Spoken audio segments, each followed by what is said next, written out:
ಇವತ್ತು ಈ ರೀತಿ ನಮ್ಮನ್ನೆಲ್ಲ ತುಳಿಯುವಂಥ ಕೆಲಸ ನಾಡಿನಲ್ಲಿ ನಡೆದಿದೆ. ನಾವು ಇನ್ನೂ ಆದ್ರೂ ಹೈಕಮಾಂಡಿಗೆ ವಿನಂತಿಪೂರ್ವಕ ಕೇಳ್ಕೋದೇನೆಂದರೆ, ನೀವು ವಂಶ ಪಾರಂಪರ್ಯ ವಿರೋಧ ಇದ್ದೀರಿ, ಭ್ರಷ್ಟಾಚಾರದ ವಿರೋಧ ಇದ್ದೀರಿ, ವೈರಿ ಪಕ್ಷಗಳ ಜೊತೆಗೆ ಹೊಂದಾಣಿಕೆ ಇದ್ದೀರಿ ಅನ್ನೋಂಥ ನಾಯಕರನ್ನ ತೆಗೆದು ಹಾಕದೇ ಇದ್ದರೆ ರಾಜ್ಯದ ಜನ ಭಾರತೀಯ ಜನತಾ ಪಾರ್ಟಿ ಮೇಲಿನ ವಿಶ್ವಾಸ ಹೋಗ್ತದೆ.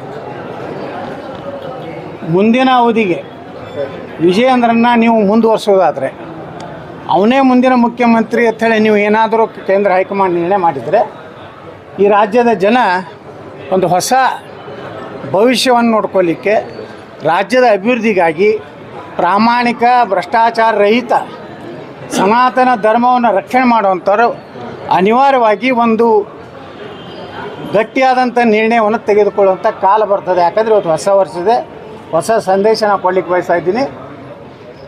ಏನು ನರೇಂದ್ರ ಮೋದಿಯವರು